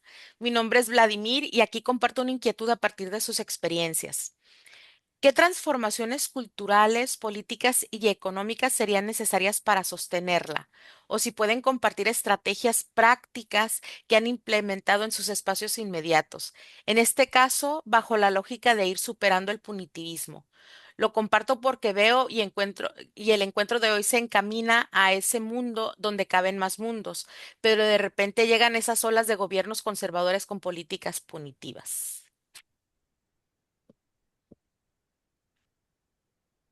Chloe, adelante, por favor. Gracias. En respuesta primero a la pregunta anterior, creo que era Lidia. Ujú. Pues quizás de las lecturas básicas también está ese libro de Angela Davis que ya tiene sus años, pero que pregunta, ¿están las prisiones obsoletas? Ujú. ¿No? Y ahí pues explica todo ese complejo carcelario industrial y pues me parece una base muy rica, ¿no? Y también pues los trabajos de Ruth Morris sobre justicia transformativa, transformadora, en español siempre no sé bien cómo traducir, pero bueno, pues ya Transformative Justice. Este... mm, pues también hay hasta un fascículo de pocas páginas, pero que como que es muy práctico, también me gusta mucho. Y pues de Abolition Feminism Now, sin duda, ¿no? Em, Aunque en español creo que todavía no se ha traducido el segundo tomo, ¿no? Em, y por ejemplo, el primer tomo, y eso va de la mano quizás con un poco con la pregunta, la última que nos compartes, Kenia. Lo tradujo una colectiva anticarcelaria argentina, cuyo nombre no recuerdo ahora, pero hacer ese tipo de trabajo es un ejemplo entre muchas otras prácticas que podemos tener que tienen que ver con solidaridad y prácticas no monetarizadas. Y en ese sentido, pues estas transformaciones que necesitamos a nivel cultural, político, económico y demás, pues es eso, a nivel cultural, salirnos del paradigma del castigo, del punitivismo. Eso es muy retador, pero es esto, también pensar en cómo podemos influir. Yo creo que hay una cuestión que puede ser muy desgastante moralmente hablando, es siempre mantener el enfoque como muy grande y muy amplio y quizás algo que nos puede, no sé si ahorrar energía, pero ahorrar quizás un poco el desgaste mental es verlo a nuestra escala. ¿Qué podemos hacer en nuestro entorno? ¿Qué podemos hacer con nuestros familiares, nuestras amistades? No sé, como profesoras, con nuestros grupos en la universidad. No sé, pensarlo a una pequeña escala. Y yo siento que muchas veces, por ejemplo, caigo, yo creo que como muchas personas que estamos aquí con esa conciencia del contexto en el que estamos, puede ser muy deprimente ver los rumbos que están tomando muchos gobiernos, por ejemplo, y muchos estados, y decir, pues todo eso, pues estamos cayendo en la utopía, o qué hacemos frente a todo esto, ¿no? Y eso puede ser eso muy cansado, muy desesperanzador, y a la par. Pues cuando nos damos cuenta de pequeños cambios, pequeñas prácticas, yo agradezco siempre como estudiantes me pueden decir cositas y digo, por ella valió la pena. Si por todas las demás no, por ella valió la pena. Y son poquitas así en el camino, pero se van juntando los granitos de arena. Y pues en ese sentido... quizás esa es una escala que recomendaría, no sé, aparte de la red que definitivamente, pues Amaranta nos puede platicar más, pero esas redes efectivamente, más aún en esos momentos como nos compartes, Amaranta, ¿no? De que si a nivel nacional ya se sienten hasta la amenaza o demás, pues cómo vincularnos con lo internacional, compartir estrategias y ver qué nos sirve, pues cada quien en nuestro lugar. Y pues estas transformaciones políticas, yo creo que cada quien también desde ahí los feminismos tienen sus discusiones de si entramos en la política formal o no para cambiar desde adentro del sistema, ¿no? Algunas lo han hecho en el caso de México para, o sea, gracias a algunas de ellas tenemos leyes. Sí, tenemos algunas leyes. ¿Qué se hace con estas leyes? Eso es otra cuestión, ¿no? Entonces, hay discusiones también, ¿no? Desde los feminismos al respecto que hacemos a nivel político. Pero, por ejemplo, a nivel económico, yo creo que también pensar en esas pequeñas escalas hay potentes modelos de cambio o de subversión de la lógica de mercados y de hiperconsumismo, ¿no? Desde el consumo de alimentos, desde el consumo de ropa, desde no consumos diarios y que no digo que sea fácil subvertir tampoco esas lógicas. Pero a pequeña escala sí hay numerosas posibilidades de vivir de otras maneras en esos sentidos económicos. Hay varios ejemplos. Hay una socióloga francesa que ahorita no recuerdo, pero que está haciendo un trabajo muy interesante en ese sentido, donde está mapeando en todo el territorio del hexágono todas las iniciativas, un montón de iniciativas a pequeña escala de otras formas de consumo y de trueque, pensemos es esto, salir de la lógica monetaria también, y de pronto no es posible para comprar un coche cuando necesitamos un coche, bueno, pero sí es posible respecto a otras cuestiones, eventualmente sí, ¿no?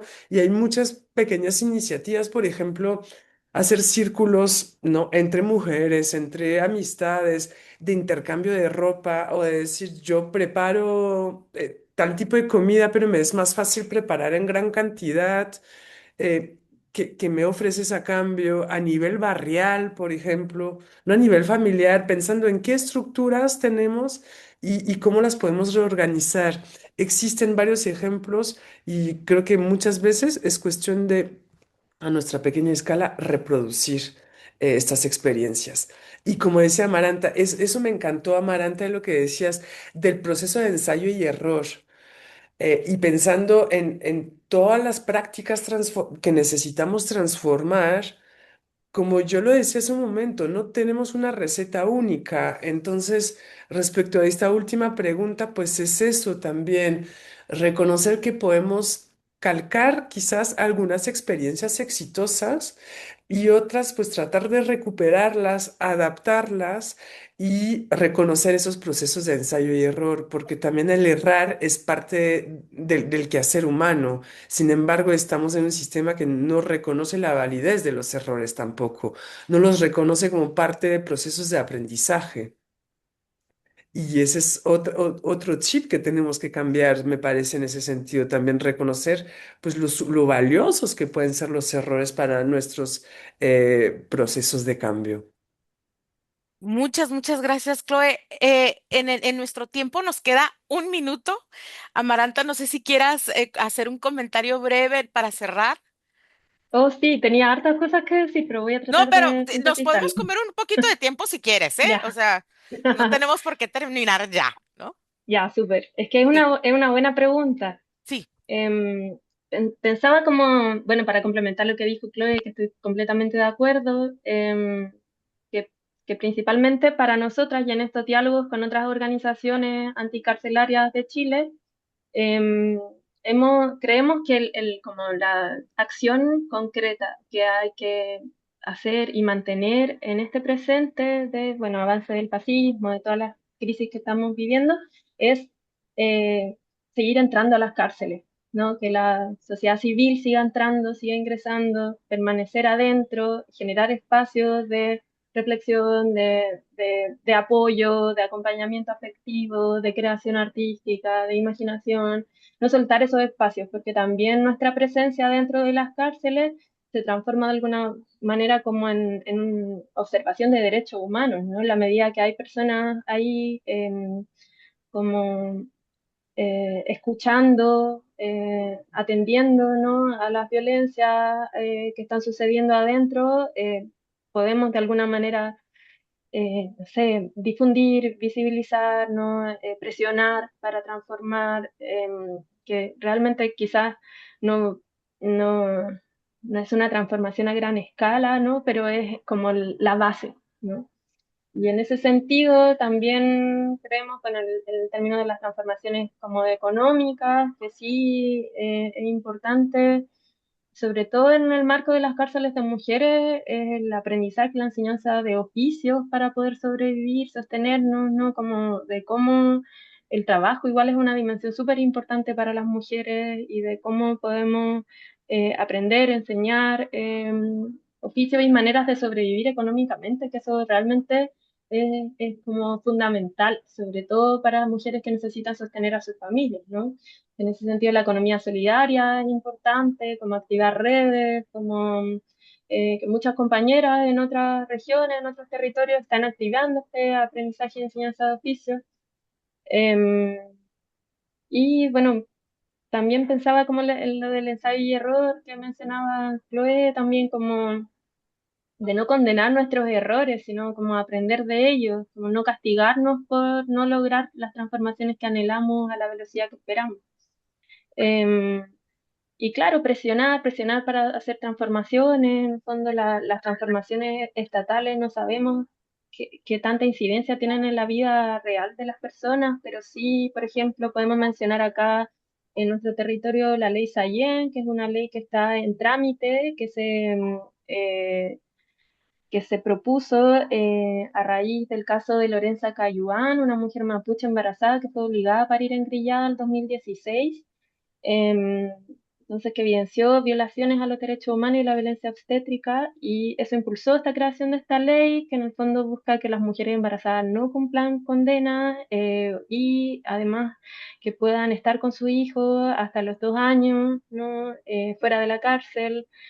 Porque en este momento incluso en las cárceles hay módulos de maternidad donde las mujeres están con sus bebés adentro, y eso también es como son cuestiones muy concretas que podemos tratar de presionar e incidir para transformarlas hoy desde ya, como mínimo, ¿no? Para pensar en las transformaciones sociales que anhelamos.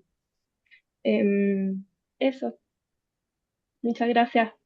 No, al contrario, muchas gracias a ti, Amaranta, a ti, Chloe, y pues gracias también a doctor Juan. Fue una conversación muy interesante, muy necesaria, muy urgente, y nos deja, creo, a todos pensando, ¿no? Pensando en los retos, pero también en las posibilidades, ¿no? También nos deja esperanzadas, ¿no? Entonces, pues les agradezco a todas las personas asistentes que se quedaron y que nos acompañaron. También quiero recordarles que el 18 de marzo tenemos nuestra siguiente sesión, así que por favor, acompáñenos, sigamos en la conversación, sigamos, pensando, reflexionando juntos, ¿no? Y, pues no me queda más que desearles una excelente tarde. Nos vemos.